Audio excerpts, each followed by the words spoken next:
college football all day. It's a Football Friday right here on The Zone. Whether it's the Utes, Cougars, or Aggies, we've got you covered. This is a Football Friday edition of JJ and Alex on 97.5, the KSL Sports Zone.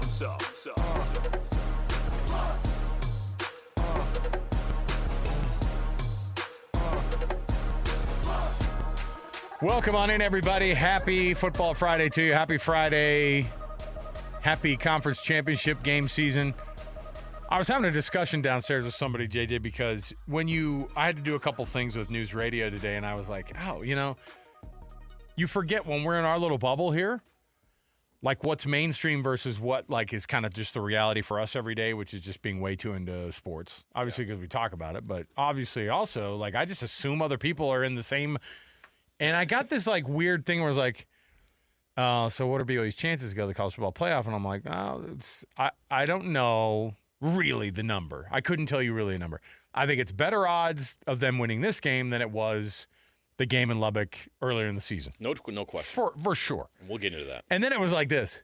Yeah, so I guess the Utes had a crap year. And I was like, what? Wait, whoa. Who said that? I will not mention their names because they are an on-air personality. What? But they're also, yes. And I was like, but it wasn't to diss it. This is a Utah fan. And it was like, I go, well, hold on a minute. And she's like, well, yeah, it's not going to be they're going to go to what? Are they going to go to a decent bowl at all? And I was like, well, that's a loaded question. Are there decent bowls anymore besides the college football playoff? It's a new world and a new era. It is hard. Yeah. And I started to think about it, and I was like, how do we grade this? Because you're going to get an 11-win BYU team, unless it's 12 and they go to the college football playoff, but let's say an 11-win BYU team that goes through the Alamo Bowl again and plays like a decent USC team, I guess. Where half the players may or may not play? Or Utah going to the Vegas Bowl against, and everyone's like, I don't know. Illinois? A state that starts with the letter I, Iowa, Illinois, I don't know. And then it's like, and then people convince themselves, well, it wasn't a very good year. Well, Kyle's got to come back after that year, right? I was like, guys, they'll probably go 11-2. But see, this is where college football's gotten us.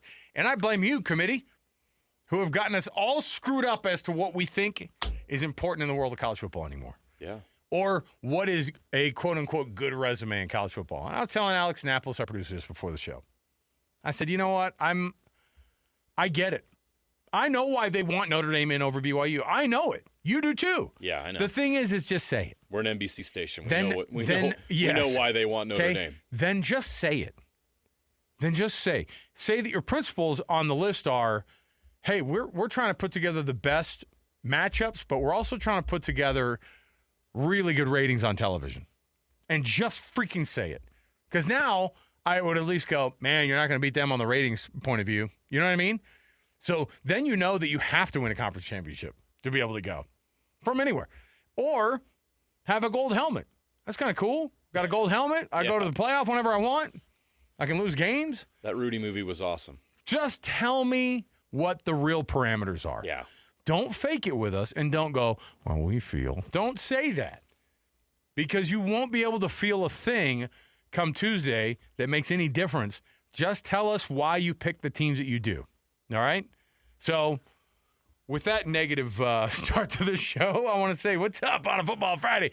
Napolis is our producer. He does a phenomenal job. We got a lot of folks that we're going to be chatting with today. And, of course, we got lots to get into because we got boots on the ground in Dallas, of course. And we've also got just tons to talk about. But we have a short day to do it, JJ. So, Let's pack it in. Happy Football Friday to you, my guy. Yeah. This is as exciting as our jobs get, man. I'm excited for the weekend. We've got championship games. We'll know who the college football playoff participants are. We'll know where our teams are going bowling. Yes. Aggies, Utes, Cougars are all going bowling no matter what happens this weekend. Yeah, absolutely. And the Heisman Trophy race is going to be decided this weekend. I'll be busy working on that Putting your vote in? I've got to make a decision by Monday.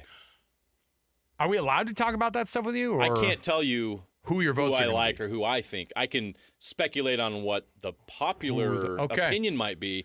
I cannot tell you where I'm at. I can't even mention the names of where I'm at in the process other than saying I will say this. I can say this. I'm wide open right now. There is good. no That's good to know. clear, definitive. Last year Travis Hunter kind of had a generational season. There were. I mean, Ashton Genty was a great candidate. Yeah. But he had a generational season. And before that, what Jaden Daniels did was remarkable. And you had a couple of other guys that were in the mix, right? Bo Nix and others. And then the year before that, it was Caleb Williams. Recently it's been pretty clear, and there's been that spectacular player that's really stood out. I cannot say that this year. Yeah, it's going to be more difficult, more challenging to come up with who I think is going to be the winner. It's a bunch of guys. So I got a lot of work to do this weekend. It's a bunch of guys, and I'm disappointed because Vegas had none of these guys top of the list, okay? No. How dare they? And that's exciting. That's great. Right. I love it. The guys who we thought were going to be the Heisman Trophy candidates are not. And on Saturday, you've got Ohio State versus Indiana with two quarterbacks that are vying to be finalists for the Heisman Trophy. That's pretty exciting. I think just as a nice nod for a great last 4 games of the season, you got to put Arch Manning at least in your top 3. Okay, he's just had a great year. Well, I mean, they beat Florida. Oh wait, they didn't. No, they didn't beat Florida, right? Since then he has been. They dominated Kentucky. Mississippi State. Yeah. No. Okay. Sorry, Texas fans. Let's kick the program off here officially. There's holes in your resume. I'm sorry. I know. Let's kick the program off officially. We got ourselves going here. We're getting excited about a Football Friday. We've got, like I said, boots on the ground in Dallas for the college football play, or for a trip to the college football playoff with a win. And that is, of course, where we've got a couple of our colleagues down there. Let's kick the program off, as we always do with the cut. And let's get to Sam Farnsworth, one of our buddies, of course, who's going to be down there in Texas. Right now, he's there. So let's get it going right now. It's time for the biggest story of the day. This is What Made the Cut with JJ and Alex on 97.5, the KSL Sports Zone. Trajan Wealth brings you this portion of the program. Trajan Wealth, Trajan Wealth, for all your trusted local needs in retirement. And, of course, any of our discussions that we have about the Big 12 championship game featuring BYU and Texas Tech is brought to you by the Burger Boys at JCW's. Quality and a lot of it. Sam Farnsworth, what's going on, Sam? How are things down there in the great state of Texas? Pretty good. Well, I'm a little concerned because you just said boots on the ground. I realize I'm in Texas. I don't own a pair of boots. Better get out there. And am I supposed to? Do I need to have boots, Alex? Do I need to go find me some real cowboy boots? Here's the thing. You'll go into like a Tony Lamas or like a Justin Boots, okay? And you'll walk in there. And here's the problem with getting a new pair of boots is tomorrow when you walk into Jerry World and you walk in with those boots and they're not very comfortable yet, and everyone's going to look at you and they'll look at you from the feet down and be like, this Yankee just showed up and just put some boots on. I think someone told him he had to buy some boots to go down to cover the game. But no, don't throw down $500 on the snakeskin boots. Don't get the boots just because you're not going to impress anybody down there. What about the hat? Do I need a 10-gallon hat? You look even worse. Sam, you look even worse in a hat. You look like Yosemite Sam. By the way, like, I don't know. There will be people in cowboy hats, but nobody you should take seriously. So okay. Yeah. I don't even. I'm trying to think who would have a cowboy hat on, and it's no one you need to mess with. Okay, so Sam, we're trying to figure out this game. We're trying to figure out this BYU team right now with Texas Tech and BYU 2.0. Obviously, there's a lot to be made about the fact they're not playing in Lubbock. But what's the biggest thing about this team now? What has BYU done to change where they're at right now as a team versus when they took them on back in October and got their butts handed to them down there in Lubbock? Well, I think, they're going to be healthier this time. I think that's a big difference maker, clearly. They played, I can rehash that game. Obviously, you guys probably have a ton, but they played Texas Tech better than any opponent has all season. Even if the experts out there want to say it was such a one-sided game when, I get it. BYU lost the turnover battle there, but their defense was solid. And so, the on-field product from that game till now, I think what we've seen from this team is a lot of the ability to put games away, to come from behind. They even trailed early against UCF, ended up winning by 20, right? Things like that, just going through more in-game experience and winning more games. But I think the thing that the biggest difference maker coming into this weekend, the thing that gives me, I guess, more optimism about BYU than anything else that's happened this season was, to me, this past week, with all of the drama and emotion and everything that this team went through with the Kalani Sitake saga, it almost felt like they're 12-1 on the season now. It almost felt like they got the biggest win of the year with getting Sitake to stay in Provo, right? And I just feel like that in and of itself has generated a momentum of its own inside of this team. We all heard what Tanner Wall and Chase Roberts said at that press conference, and how much they loved Coach Sitake, how much they needed to have him come back, even though they're not coming back to the team next year. For me, it just felt like, wow, this team has a different energy and drive and fire, and I think we're going to see a different fight and fire from these players on the football field tomorrow than we've seen all year. Does that mean they're going to win? I don't know. We'll see. But I feel like they're going to play maybe the most complete that they've played all year. It just feels that way with the momentum that they built just rallying with Coach Sitake. I think that'll give them a boost, everything that happened this week. And I think the most important thing with BYU right now, Sam, is they are healthy. I'm glad you brought that up because they were not themselves in that prior game. And I think we're going to see a much different BYU team, a healthier team, especially with some star players, L.J. Martin and Jack Kelly. But one problem that BYU's had this year, one Achilles heel, has been slow starts. You cannot afford to have a slow start against Texas Tech. And honestly, they had one in the last game and could not overcome that. They've been able to overcome the other slow starts, but not against Texas Tech.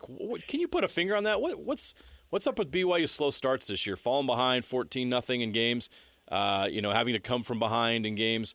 What has been the reason or the common link there that you've seen as you've watched these games, cut up highlights, and analyzed everything with BYU?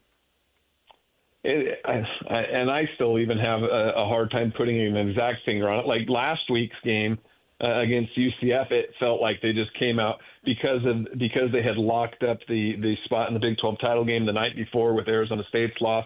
It felt like they just kind of came out like kind of waltzing in, well, we're going to win this game anyway. We're already going to the Big 12. And then they needed a wake-up call, right? They needed a wake-up call, and they stepped on the gas. But like you said, against this Texas Tech team, there's no way. There's no way you can come from behind, being down, especially a two-score game. It's going to be close to impossible to erase that kind of a deficit against a team that has such a great defense. Like, look at the Big 12 awards that were handed out this past week. You don't even need those awards to know how good the defense is. But like pretty much Texas Tech's entire defensive line makes up the whole, all Big 12 defensive line. And then you have the Heisman Trophy candidate Jacob Rodriguez still, right? One of the best defensive players in the entire country in the middle there as well. And it's like, if you're going to get behind, you can't get behind to a defense that's that good because I just don't see how any offense can light that kind of a comeback of spark against a defense like that. So they're going to have to, play drive for drive, match drive for drive, match score for score, match defensive stop for defensive stop to hang in this game. And I feel like BYU's got the team to be able to do that. But you're right. They cannot come out flat and fall behind early. Sam, one thing that has been obvious with this team, too, is, obviously there's been a lot of there's been some weeks between the time they lost that game. But the big news this week, of course, with Kalani and the whole just the sigh of relief that the team must have had. I think fans were, having that sigh of relief. Kalani was, the program was. And to be able to sign up long-term for that type of success, how much of that motivation now was able to we saw the video where he sat in front of the team and said, hey, I'm not going anywhere, guys. And everybody went berserk and everybody was excited about it. How much does even that type of news from the week get the team fired up for a game like this, or would it have been more of a distraction than it would have been a motivator? You can tell which coaches all across the country in almost every sport, even in pro sports sometimes, but especially in college sports, you can tell which coaches have their players, right? You can tell which coaches are player coaches. Kalani Sitake, 100% a player's coach. And that video you referenced, Alex, is just evidence of that, right? That when he goes in there and says, hey, I know you guys have heard, don't worry, we're getting things figured out and I'm not going anywhere. And everyone just goes nuts. They do the giant group hug, right? And just jump around with him. they love Kalani Sitake. They love him. And so, yes, like you said, what does that do for a team? I think it does just wonders, because if that's still, even if he doesn't commit to one side or the other waiting till after this game, that would be a lingering subject, a lingering emotion with the team. And to be able to have it cleared up as quickly as they did and everything, it just feels like I said earlier, it just feels like this team has everything to play for as far as just showing, kind of reciprocating that love and commitment that Kalani just gave back to the program, reciprocating it in the way they play this weekend. I think it's huge. When a coach has his players, when he's a player's coach, and just reiterates and shows his commitment to his team, it just feels like those are the type of teams where players, they'll do anything for their coach. They'll go out there, they'll put everything on the line for him. I'm sure you have an opinion on the College Football Playoff Committee and the way they've been handling things, especially when it pertains to BYU. Do you think BYU is being disrespected by the committee? Well, I mean, 100%. And you know, one thing that frustrates me a little bit too, and just following all of this, is the inconsistency and the just in the way they describe the committee describes why they rank teams the way they rank them. Well, this was a bad loss. This was a good win. They're passing the eye test. They contradict themselves so much. They'll say, well, that BYU loss to Texas Tech is a bad loss. And then someone else lost to Texas Tech, and that's a good loss, or something like that, right? Or a similar loss by another team. They are just so inconsistent. And I feel like, you guys have probably talked about this on your show throughout the season, but, they come out with the rankings too early in the year. They need to hold off until things become a little more solidified. It feels like the AP voters, too, they've always kind of had their own voice. Well, now that the playoff rankings come out every week, that they just kind of reflect. I don't know. Maybe I'm just reading too far into it. They're just kind of mimicking what they see from the playoff committee, because without a doubt, you look at the schedule, you look at the 11-1 record. This is a team that I feel like if there was no such thing as a playoff committee, the AP would probably have them ranked in the top 10 right now, wouldn't they? I mean, I don't know. Well, based on strength of record, they should be number 6. Yeah, and it's just crazy how just the way they explain it. Again, I just keep going back to that. They can't explain why they're putting BYU down there, which makes it feel more and more like they're just being disrespected. Like there is a little, I don't know if conspiracy is the right word, but they just they clearly don't want BYU in the playoff. They're doing everything they can to keep them out for whatever reason, which makes tomorrow's game that much bigger, that much more motivation for BYU. Sam Farnsworth, he's in Texas, and he's covering this BYU team in the conference championship game tomorrow. Where does this rank in BYU big game history? I think this is it. I honestly do. I think this is the game. I think this is the biggest game of all time in BYU football history, and it's just because of where we're at in this current state of college football and what is on the line for this game. You can go back to that Holiday Bowl in 1984 against Michigan. They beat an 8-win Michigan team. I believe they had 8 wins, right? Like an 8-4 Michigan team, something like that. 7-5. I think they're actually 7-5. Were they 7-5? They were like a 500 Michigan team, which has always been it's always been the knock on BYU. They didn't beat them, And obviously going into the game, there was a lot riding on it because they were already number one in the rankings. They already knew that if we win this, we're going to stay number one. We're winning a national title. So there was a lot riding on it, but the opponent didn't quite match what was on the line, right? And heck, it was still a great game. Heck of a game. We're going back 30 years, though. And the next closest game, I would say, to that, you could talk about the 96 Cotton Bowl. But those are games, again, that I think feel bigger because we already knew the outcome, right? But coming into this game, this is the first time since BYU won their national title that there's actually a clear path to potentially winning a national title again. But it goes through this game. And they had to earn their spot to get to this game. Now that they're in this game, they can win a conference championship for the first time since the late 90s, right?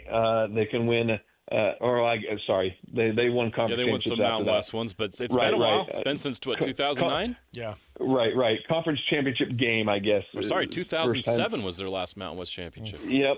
And so there's just they can win a conference championship, but not only on top of that, you get into a college football playoff, which is just something that a lot of people have been fighting to see for so long. And now that they've got this 12-team playoff. It's still an exclusive club, as we just talked about, that they're trying to keep BYU out of, but they've got a shot to get there with no argument whatsoever. You beat Texas Tech and you're in. So, yes, I say this is the biggest game in BYU football history. Okay, Sam, give me a case of BYU making things different this time around. What has to happen for BYU to figure out and beat this juggernaut Texas Tech team in Arlington at Jerry's World? I mean, for me, the clear thing was the turnovers, right? And for the most part, BYU's done a really good job at not turning the football over. If they can be more disciplined in this game tomorrow, you don't turn the ball over maybe once at the most. This is a totally different game because they'll have a longer time of possession. They prevent Texas Tech from getting more points, and it gives them more opportunities to score more points. I think that's the difference maker tomorrow. I do feel like BYU will be more disciplined in that area, even against that great Texas Tech defense. And I think that's going to give them a shot. And I keep going back to this, and I know this is just hunch more than anything else, but I just really feel like this team is going to play and fight with some sort of firepower that we haven't seen yet all year. And a combination of all that I just said, I feel like it's going to be, a one-score game, whether it's like 3, 4, 7 points, somewhere in that ballpark. I think that's the final score is going to be a one-score game. Sam, we appreciate it. Have fun down there in Texas, and don't sprain anything trying to get those new boots fitted up. What's your barbecue game plan? Oh, you'll have to help me out. Hurtados? Yeah, you gonna do Hurtados? The Cougar Sports Saturday guys hit up Hurtados, and they were very excited about it. We'll put it that way.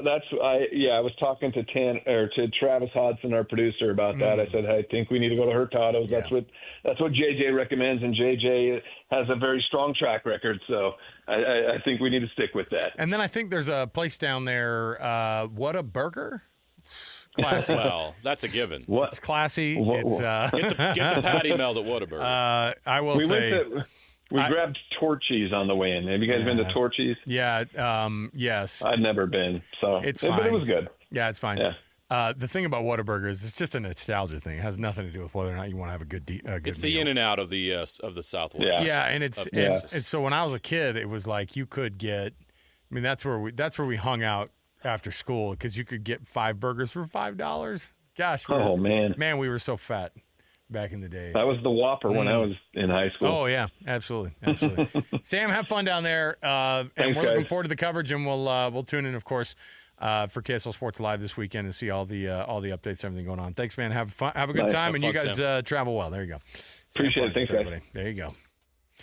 Highest ticket price, by the way, of all the conference games. Not Georgia and Alabama. Nope.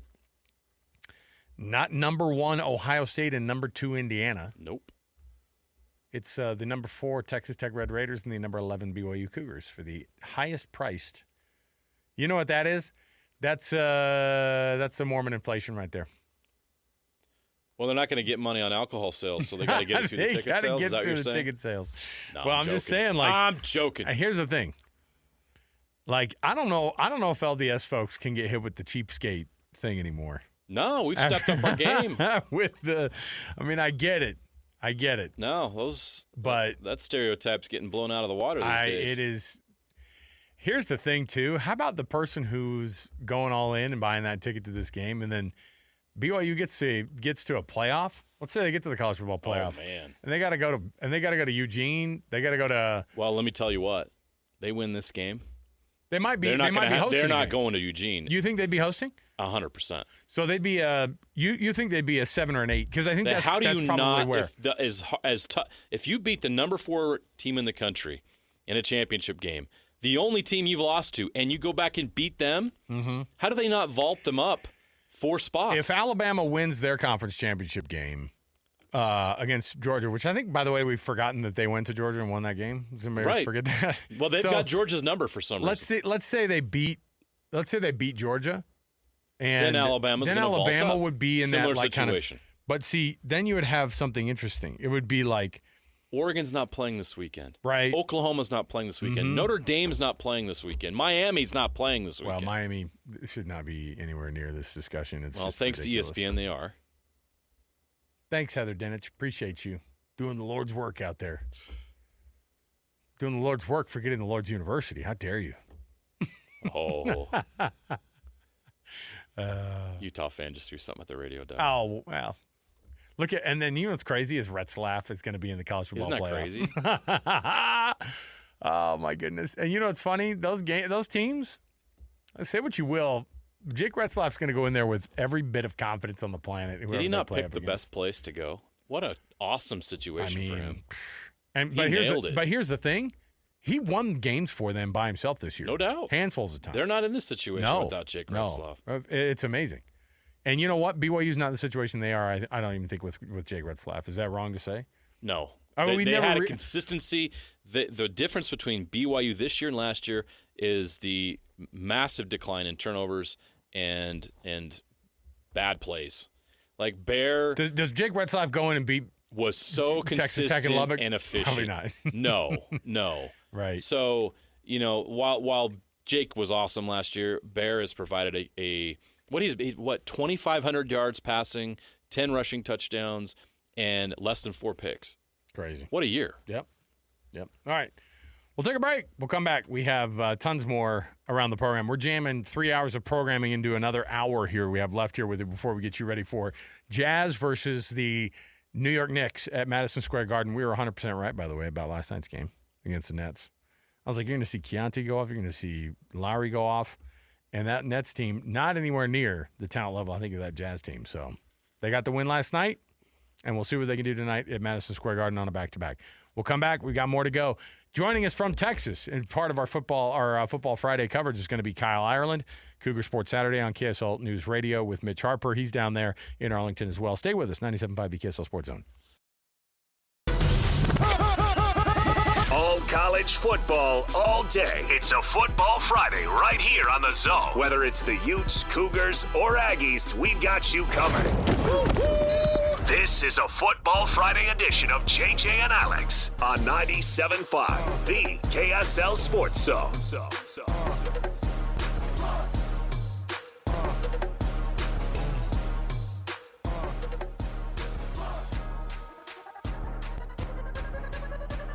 All right, everybody, welcome on in. JJ and Alex in 97.5, the KSL Sports Zone. Alex Kirry, Jeremiah Jensen, our producer is Alex Napolis, of course. You can hear myself, Alex Napolis, and Christian Esparza on the early edition tomorrow. What time you guys have to get up? Get up. Napolis, how long does it take you to get from here? So he's got to wake up at like 7:41, roll out the door at 42. He'll be here at 59 and 30-ish, right? No. Look. Oh, you guys will be up at 4 a.m. preparing for this game. I know you guys. What we're going to do is we're going to roll in here, and we're going to give it all we got right up until 10 a.m. because then we got football to watch, my guys. Come on. Absolutely. All day long. So your college football Saturday is going to start off earlier tomorrow. 8 a.m. is the wake-up call there for you. And that's perfect, too, because you don't want to – I'll tell you what you don't want to do on a 10 a.m. conference championship. You don't want to wake up at 9:56 and go, I just should watch some football. You need – No. You need to get your brain ready by listening to us. And you're going to get yourself a fat – croissant at your favorite local bakery. Whip yourself up a nice, mean breakfast burrito. Come on. Get your mind right. Get your then, game on. For all you obsessed golfers, Real Golf Radio still goes off at 10 a.m. like nothing ever happened, okay? Get all the football lovers, 8 a.m. to 10 a.m., football game starts. Real Golf Radio fires up from 10 to noon. So there you go. So programming change tomorrow to get you ready for that college football or for the Big 12 championship game. All right. Joining us on the program right now as we get you ready for the rest of your week here. And I also still want to mention also, it is, of course, that time of week to remind you, you have your Hercules Hero of the Week award that every week, if you jump into that thing and you dump in a nomination, we read those winners off every Thursday. And this week's winner was Andy Toulson, man. That was awesome. Enjoy the beehive meals, Andy. Yeah, it's great. And again, a guy who's like, no. He'll probably donate to somebody else. Come on. Too good a heart. But if you want to nominate somebody for being an awesome youth sports volunteer in your area, just go to kslsports.com/contest, and then you nominate that person. We read the winners off every week right here on the program. And then it's all brought to you by the good folks at Hercules First Federal Credit Union and Beehive Meals, and they get a prize from both. Let's jump in here. Kyle Ireland, of course, he and Mitch Harper host Cougar Sports Saturday together every Saturday on KSL News Radio. And tomorrow, of course, they're covering this game top to bottom. I think there's a little special Friday programming on KSL News Radio for you guys because the game is so early. So, Kyle, welcome to the program, man, and welcome to Texas as well. How are you? Hey, thanks, JJ and Alex. Appreciate you guys having me on. I'm doing well. We're just down here in Texas right now, and it's one of those days where I'm feeling like I'm moving a little slow. Had a lot of brisket, had some barbecue the last couple of days. So I know you guys are all about that food life as well. So it's been good slow. living here. I love the idea, like you're walking slow through the streets because you're like. Kyle's got the meat sweats, is what you're saying. Meat sweats during the winter. It's fine. Look, it's all good. Yeah, it's much better to eat barbecue here in December than it is in July. I'll say that. No, much. I agree. I've done both. I know. I agree. There's something to be said about that. So, Kyle, let's talk about this football game. There's so many things that are not a part of the actual game itself that surround this whole matchup with Texas Tech and BYU and where this game sits historically. And I love all those things. I love all the aspects. I want to talk about the actual game itself. From a game plan perspective, from X's and O's standpoint, what's the biggest concern that BYU should have about this Texas Tech team in round two? I think it's the same exact concern that they had the first time these two teams matched up, and it's that front seven of the Texas Tech defense. They're outstanding.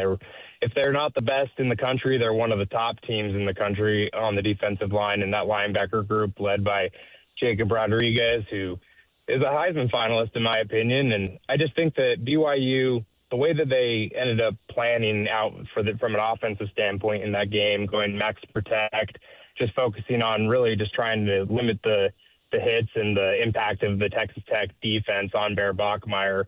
They just have to have a better game plan this time around. And I know Aaron Roderick, after that game, he said that, there are things that he wished he would have done differently. And obviously that's the case with the result that they had in Lubbock with the 29-7 loss. But they've got to air it out a little bit more. They've got to be able to utilize their run game a little bit more. And hopefully that's going to be the case for BYU with a healthy LJ Martin. And you've also got Sione Moa coming back. But it's really just limiting the impact of that front seven, in my opinion. How much was health a factor in that first game, do you think? I think it was massive. I mean, just L.J. Martin, I think that his injury alone and the lack of depth behind him going into that game. I mean, you think back to Sione Moa's injury as their backup. He hasn't played since the ECU game the first month of the season, and then LJ had only had a week off with that bye week before the Texas Tech game after he was injured against Iowa State.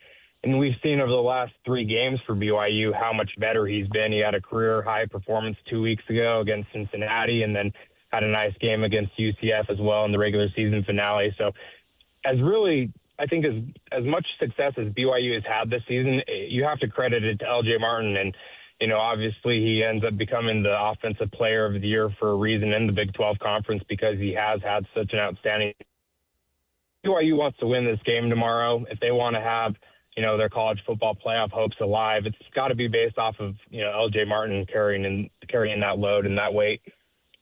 I would imagine that there are lots of BYU fans making the trip, despite the fact that their pocketbooks might take a massive hit for it.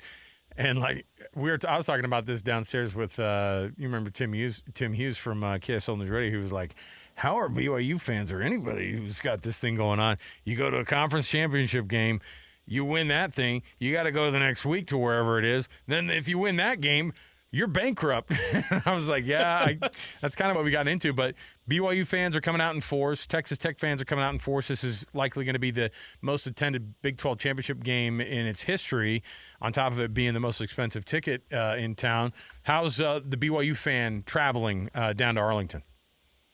Yeah, we've seen a decent number of royal blue wearing clad people out here. But I would say that it's still going to be a pro-Texas Tech crowd. Obviously, it's only a few hours away from Lubbock, and that fan base also is excited about this opportunity. They haven't won a conference championship outright since the 1950s, and so both these teams are, with fan bases that have been desiring to be in the position that they are in right now, to be able to play for a conference championship, for a spot to challenge, these other blue blood programs for, the right to play for a national title. And that's all that BYU fans, Texas Tech fans have wanted and hoped for years. And so it's finally here.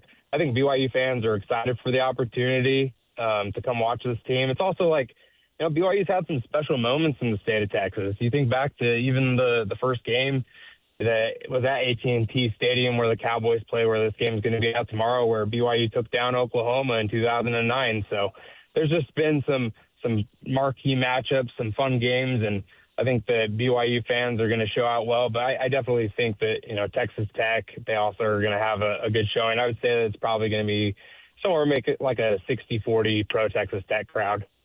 It's no secret how Texas Tech got here. They bought it. Let's be honest.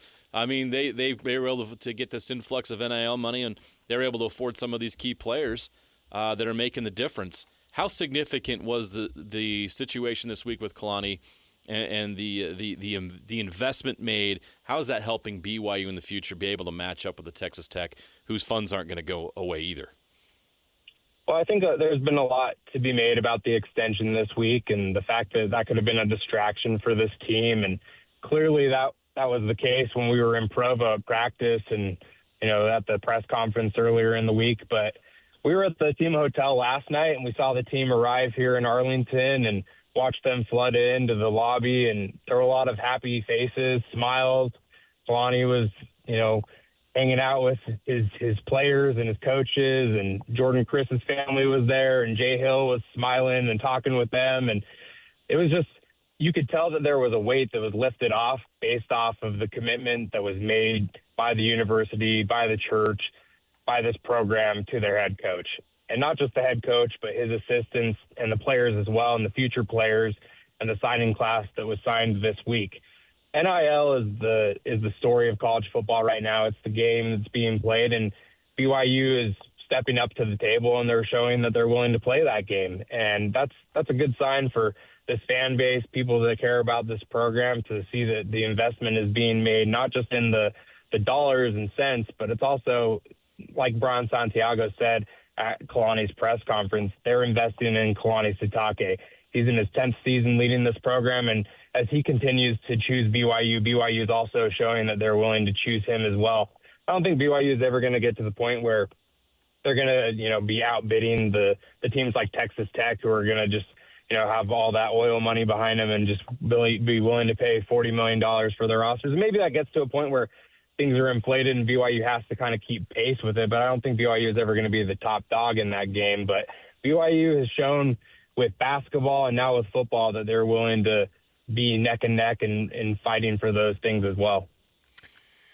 Kyle Ireland, he's covering this game down in Texas, of course. He and Mitch Harper, you can hear them. What time's that fire up for you guys on News Radio today, this special you guys have going on? Yeah, so we're going to go head down over to Globe Life Field, the home of the Texas Rangers, right now to check out the Fan Fest that they have going on at 6 o'clock Central Time tonight. And then after that, we'll be on the air from 7 to 9 Mountain Time, live on KSL News Radio. We'll continue to preview things just like you guys have been on KSL Sports Zone and get people ready for tomorrow's big game. It's going to be a big one. Kyle, we appreciate it, man. Thanks again for hanging out with us. Thanks, guys. Have a good one. There you go. Kyle Ireland. All our interviews surrounding this BYU Texas Tech Championship game, of course, brought to you by JCW's, the Burger Boys, quality and a lot of it. We'll take the break. We'll come back. We've got a Football Friday edition of Would You Rather right around the corner. You don't want to miss it. Plus, coming up in the 4 o'clock hour, Nick Bromberg, he covers college football for Yahoo Sports. We'll get the national look at why BYU and Texas Tech get looked at a little bit differently as Big 12 members than the other college football playoff ranked teams that are out there. We'll talk to him about that, plus the other conference championship games that are coming up this weekend. It is packed. It starts tonight, by the way, so you're going to see tons of it starting tonight, and we'll see how that thing goes. So stay with us. More to go. 97.5 the KSL Sports Zone. Listen, everybody. Real-life hypotheticals to get your brain churning. As JJ and Alex ask, would you rather?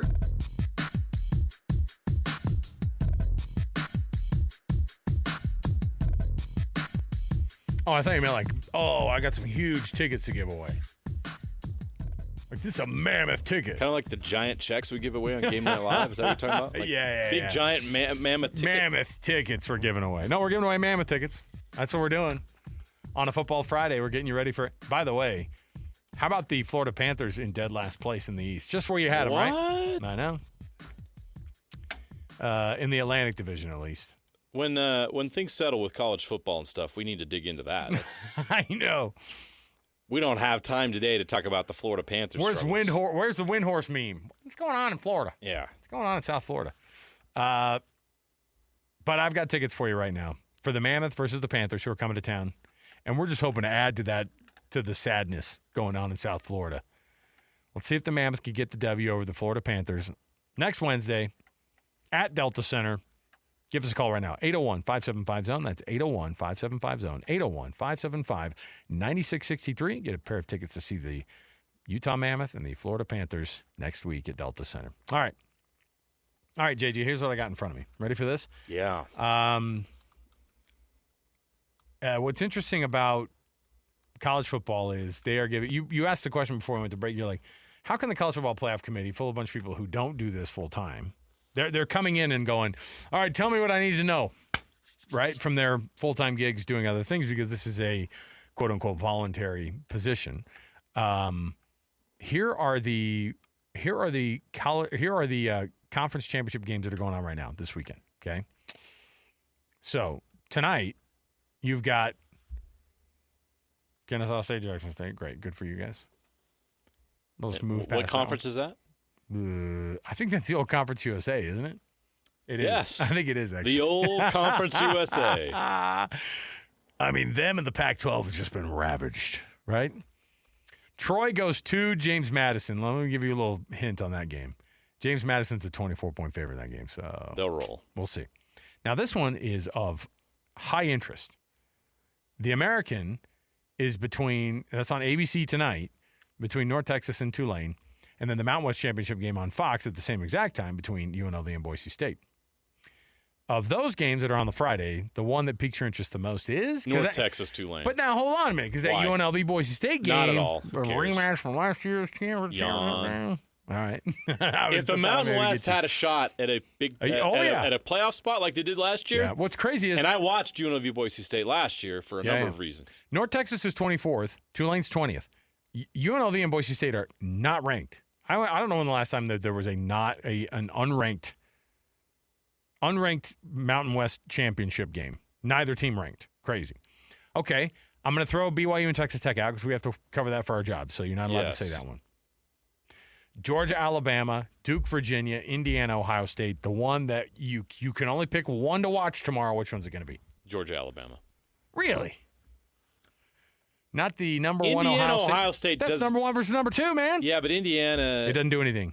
Both of those teams are going to be in the college football playoff. It doesn't matter. If college football had an expansion team, wouldn't Indiana feel like the expansion team? It's like, this is the year the Jags made a great story. This brand new college football program came out of nowhere. When I was a kid, the Panthers made the Super Bowl pretty early in their because what were they? They were like 1996 or 1994 or whatever they were made. Yeah. And then they go to the Super Bowl. I think the Jags made an AFC Championship game in like their third year. Yeah, and I remember the Panthers playing the Cowboys to go to the Super Bowl, and I was like, these guys aren't allowed to do this yet. Right. Indiana feels a little bit like that. You get my point. Like, if it was Ohio State, Michigan, or Ohio State, Penn State, I have a completely different opinion. If Alabama gets the doors blown off them by Georgia, which could I'm happen, hoping for. I think everybody is. They go from 9 to what? Doesn't matter because they're not going to be in the playoff. 14? 13? Why wouldn't they still try to go, well, hold on a minute. No. You don't think 3 losses? JJ. One of them was the Florida State. You know the same committee that I do, though, don't you? I do. They'll go down to 10, and they'll go, well, they played in that conference championship game. I know the committee will try to make a case. They split the season series against Georgia. Well, then all of a sudden Texas enters the picture. They will. You're laughing. They will. You're laughing because who else has 3 losses in the SEC? Yeah. What's the difference between Alabama and Texas? Right now, it's just the fact that Alabama beat Georgia, a higher-ranked opponent. So let's say they lose by 2. Then would they stay? Would they stay in? You think they'd be totally out? Well, they're 9th right now. They'd be the ones they can only afford to drop 2. If they drop 1 spot, they'd be in. If they drop 2, but they're not going to bump Notre Dame out. No, heavens no. But they are trying to figure out a way. If BYU wins on Saturday, that's the committee's worst nightmare. Oh yeah, it blows up all of their plans because they're going to have to say, "All right, is it Notre Dame that's out? Yeah. Is it Oklahoma? Is it Alabama? Even if they lose to Georgia, I love it. So there's going to be some chaos if BYU wins. So obviously we have our biases here that BYU wins. Even Utah fans got to be pulling forward a little bit because it's going to blow things up and make a path for the Big 12. Why not? You need to be a Big 12 fan this weekend. I know that sucks if you're a Utah fan, but you got to be a Big 12 fan because it's good for the conference if 2 teams get in. It wasn't that long you took your Pac-12 sticker off your truck and put that Big 12 one on there and be a big fan. Let's go. All right. What about the Pac-12 Calvin peeing on? Oh, yeah, peeing on the Big 12 Which one's that one? Logo? Yeah. Yeah, no, that's classy stuff. Yeah. All right, we'll stay right here. We got more to go. Nick Bromberg is going to come join us on the flip side of this one, talking all things college football. So not just the Big 12 championship game, although we'll ask him about it. I bet he can't wait for Duke versus Virginia. But he's fired up. I know. All the other conference championship games that are in the hopper as well. Stay with us. 97.5 the KSL Sports Zone. All college football, all day. It's a Football Friday right here on the Zone. Whether it's the Utes, Cougars, or Aggies, we've got you covered. This is a Football Friday edition of JJ and Alex on 97.5, the KSL Sports Zone.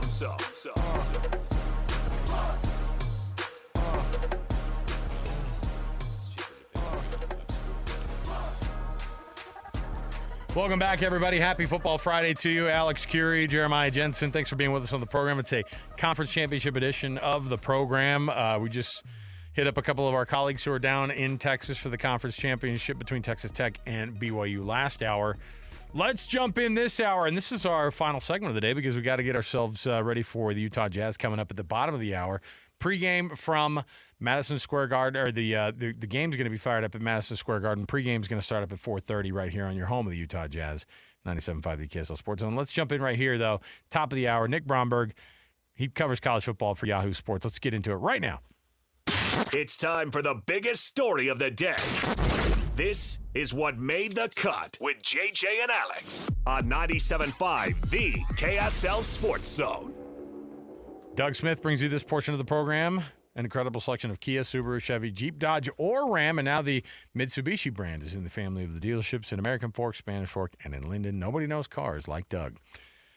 Joining us on the program right now, he covers college football for Yahoo Sports, Nick Bromberg. Nick, thanks for being with us, man. Hey, thanks for having me.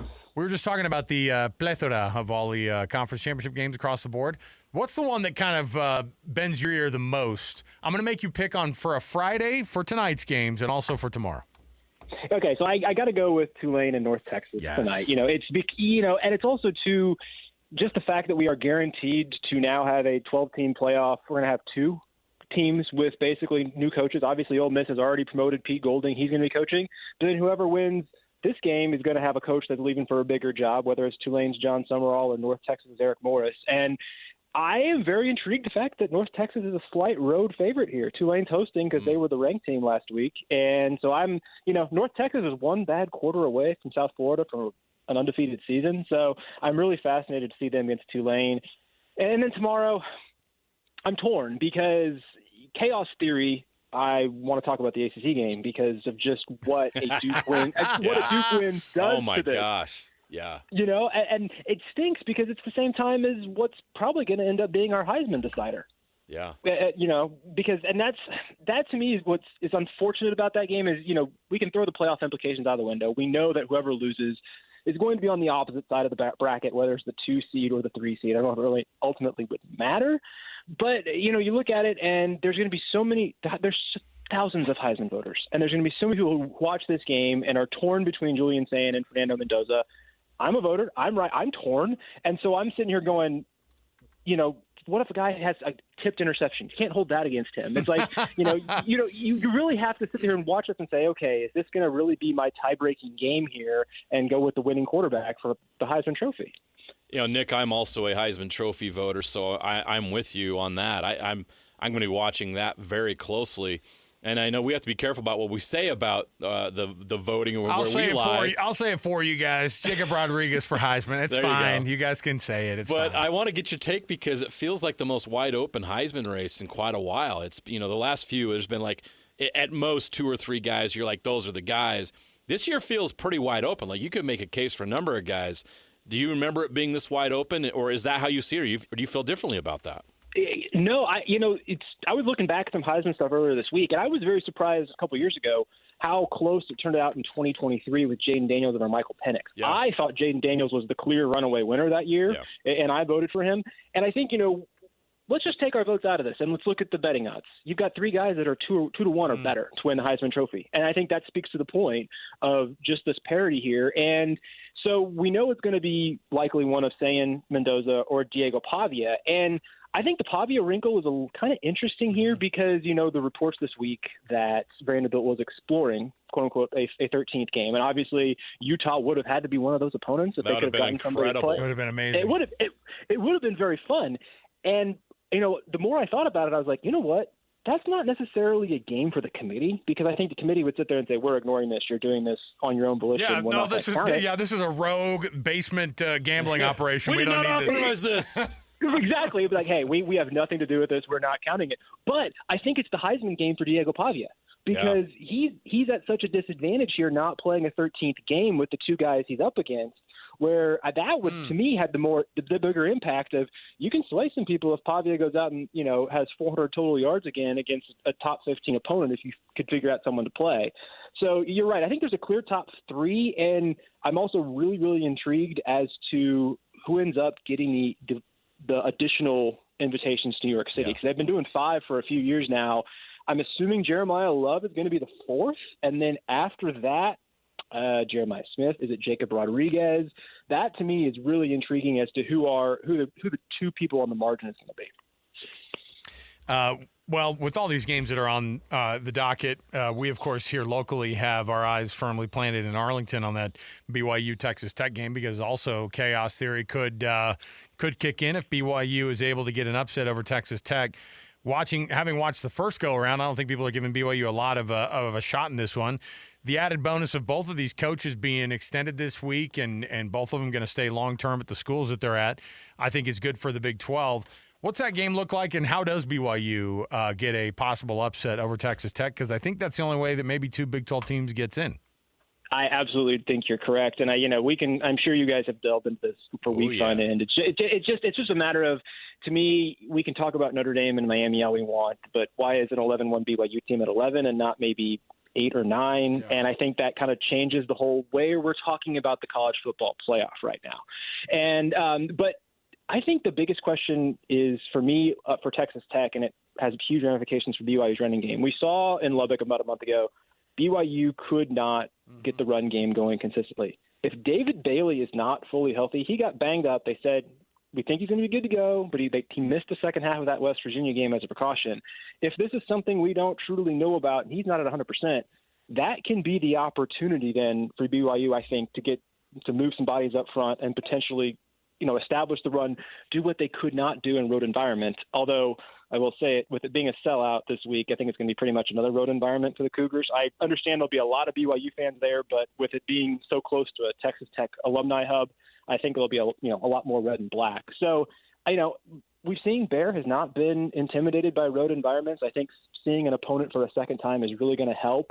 And so, you look at it, I think the spread for a lot of people goes, oh, wow, this is going to be a Texas Tech walkover. And I'm not too convinced. I think I'd pick Texas Tech, but I'm not going to be surprised in the slightest if we're going to the fourth quarter. This is a 1-score game. Yeah, obviously Texas Tech's a juggernaut. They're a top 4 team in the country, and they're a machine right now. But I don't think people understand how banged up BYU was in that game. A 10 a.m. start in Lubbock on the road. Absolutely. All those things, people aren't factoring that in. I think this is going to be a much different do I think the BYU is going to beat Texas Tech? I'm not sure, but I don't think it's going to be a blowout. But looking at BYU, you kind of alluded to that when you're talking about it. You can imagine how frustrated people here are about the College Football Playoff Committee and the way they're handling BYU. BYU is number 6 in strength of record.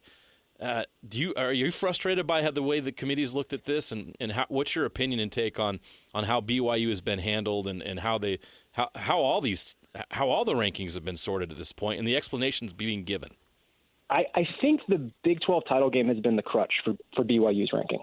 It's the easy excuse to say, well, if they win the Big 12 title game, they're in. Well, yeah, sure.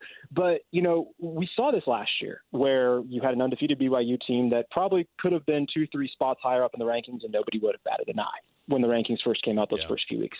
And, you look at this and say, not only does I think BYU need to win this game, obviously, to make the college football playoff, but a win here plays well next year and the year after that and the year after that, where when you're in a similar situation to where if we're going to turn this, I'm not going to sit here and say BYU is not going to perennially be in this situation, because I think there's every possibility in the world that this is a top 20 team on a regular basis, to where we'll find ourselves back in a situation again next year in 2026 that BYU wins this game. They're now going to get their respect, and maybe they're not number 11, they're number 7, they're number 8.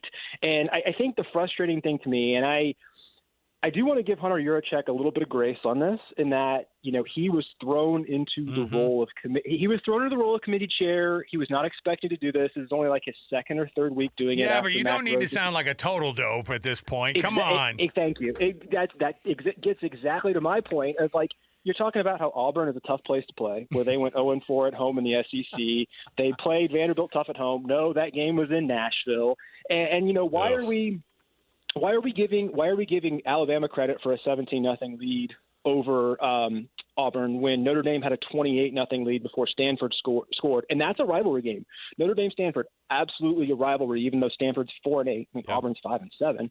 And to me, it looks like what they're doing here, I think the simplest way to explain it, and the committee could never say this publicly, you swap Notre Dame and Alabama because you are giving yourself the excuse to where if Alabama goes out tomorrow and loses 27-20, 24-21, something within that one-score margin, they lose to Georgia, you can drop Alabama to 10, still keep them in the college football playoff, assuming, of course, that Texas Tech beats BYU. BYU beats Texas Tech. This scenario is thrown out the window. BYU's in, and whoever's at number 10 is out. But, you're looking at a situation where you can say Alabama drops one spot to number 10. We ding them for the conference championship loss, but we don't drop them out of the playoff.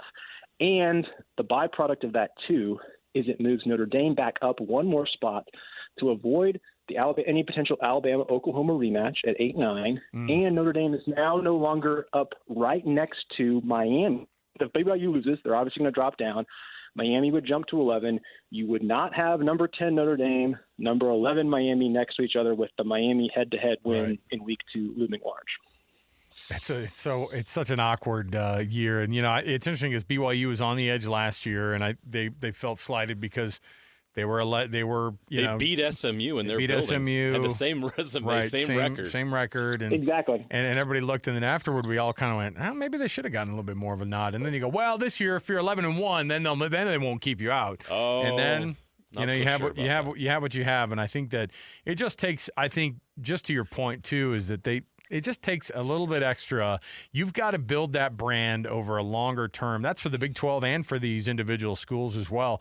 I grew up in the state of Texas, and it still takes a minute for people to wrap their head around Texas Tech being a power, and rather than just a one-off. It needs to be a long-term situation, and I think they could pull it off.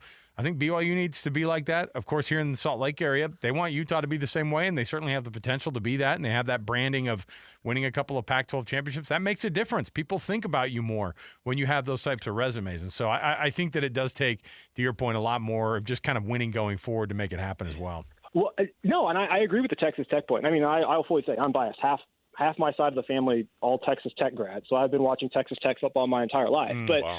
You look at Georgia and Texas Tech, what Texas Tech is doing to Big 12 opponents, and what Georgia has some really good wins in the SEC, don't get me wrong. But if the resumes are flipped, again, Texas Tech's probably the number 3 team, or just blind test. Texas Tech has a real good case to be the 3 team and not Georgia right now. So you look at it from that perspective, and we were going to the committee. We were supposed to take all this stuff out, and clearly we've gotten to the point where these ranking shows are doing way more harm than good because we never get a consistent opinion. But then we're also never going to get rid of these ranking shows because it's content for ESPN, and it's something for us to be talking about like we are right now. every week because, they did it. It's like following the March Madness plan, I think would be fantastic. Give us one with 2 or 3 weeks to go in the season, and then give us the final one and leave us all guessing. But we know that's never going to happen. Before we cut you loose, I'd love to get your thoughts on this Big 12 championship game. How do you see it coming out? What's going to be the key for either team to get this win and with so much on the line on Saturday? I don't think Texas Tech can get away with kicking field goals again. I think they've got to score touchdowns. You cannot count on BYU only putting up 7 points. I think BYU gets to 20. That's the danger zone for Texas Tech if they're kicking field goals once again. And also, too, I think the floor is higher for BYU. As you said, BYU was really banged up in this game, and you can't count on the special teams mistakes happening like they did earlier in that game, where just absolutely just sent the boulder running down the hill, and you knew it was over from there. Avoid the special teams mistakes. I think something like 31-24, maybe even 31-27. I think ultimately Texas Tech does win this game, but it's not going to be the landslide it was a month ago. Nick Bromberg, he covers college football for Yahoo Sports. Appreciate the breakdowns from the Nashville perspective, Nick, and we're looking forward to this one, and we'll have you on again, man, at some point. Thanks for being with us. Thanks, Nick. Sounds great. Thanks for having me. Yeah, absolutely. There you go. All right. We got a couple minutes here, JJ, to break down a little bit of the Utah Jazz. Before we do, though, your thoughts on how this one goes down tomorrow at 10 a.m. at Texas Stadium. Although we don't call it Texas Stadium anymore. We call it AT&T Stadium. And Texas Stadium got torn down anyway when I was a kid. So you could look at this and say, well, BYU's the team that's more desperate. They need to they need a win to get in the college football playoff, and we all know it. The committee's not going to see it differently. But you also have to consider that this is a massive deal for Texas Tech. They've never won a Big 12 championship. They haven't won a conference championship since, the 50s, 60s, 70s? Outright conference championship, 1955. There you go. This is a big deal for Texas Tech. This is what they spent all that money for, and they know what's at stake. They win this game. They not only make the college football playoff, obviously, they'll get a bye, and they'll have a chance to really put themselves in a great position to compete for a national championship. So both teams have a lot at stake here. I want to pick BYU because for obvious reasons. This Texas Tech team is we haven't really seen good. it. I think it's going to be a much better performance by BYU. Can BYU run the ball against that team? If BYU has to beat them with throwing the football, I think they can get some moments there, but I'm not sure they could do it consistently like Arizona State was able to. And even then, Arizona State needed to score at the end to win that game. I think Texas Tech wins, but this is going to be a very close game. It's going to be a battle down to the very end. And it's going to be heartbreaking for BYU if that's the case because, in my opinion, they're deserving of being in the college football playoff this year. I'm looking forward to it. The more I think about it, because initially, and all the entire time I've been trying to think about this game, I haven't given BYU a chance in my head. It's hard. I start to give them a little bit more of a chance when you start to think the stuff that's on the line and the things that these young men sometimes will do to push these things up in their head of, man, and just start to perform at an insane level. And, if the edge of this game, I think Texas Tech has been performing really, really well. But it's not something that they have done consistently in their history either, even in the recent history. So this team has been exceptional this year. This team does not have a history of going to games like this. BYU doesn't have a history of going to games like this either. They've never done it. Well, at this level. It's a new world.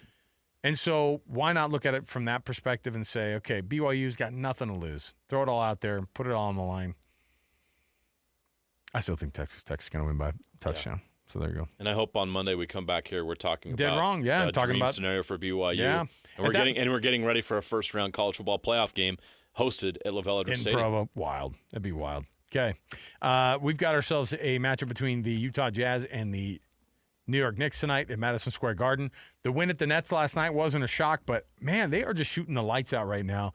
And to have a 30-point and 29-point performance from Lauri Markkanen and Keontae George, respectively, those guys consistently are playing like this, JJ. And the nights that they're not, this team loses games. They lose on other nights, but these guys are, to me, just phenomenal. And Keontae George has just been an absolute revelation this year. Yeah, absolutely. Keontae George has elevated his game, and Lauri Markkanen's averaging 28 points per game.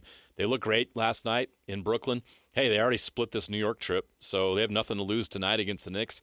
The Knicks are 15.5-point favorites in an NBA basketball game, which is insane. I think the Jazz will put up somewhat of a fight, but they'll fade in the fourth quarter, and the Knicks will win. But if you've been sleeping on the Jazz, for obvious reasons because they haven't been very good for a while, tune in and give this team a chance. If you're not watching anything tonight around 5 o'clock, 5:30, tune in and check out this Jazz team play the Knicks. I think you'll be surprised at how much more enjoyable this Jazz team is to watch. You got lots going on this weekend. Conference championships, of course, across all of college football. And then when we come back on Monday, break it all down. Tomorrow, though, as a reminder, tomorrow morning, 8 a.m. to 10 a.m., you've got yourself your college football Saturday. College football, the championships edition of this one tomorrow. Christian Esparza, myself, and Alex Napolis from 8 to 10, and then Real Golf Radio from 10 to noon. So we'll leave it right there. We'll be back again tomorrow, like I said, in the morning, and we'll get you broken down, of course, next week as well. Stay tuned for Jazz basketball coming up in just a few moments here from Madison Square Garden, your pregame coming up right now. So stay right here with us and stay dialed in on your home of the Utah Jazz. It is 97.5 the KSL Sports Zone.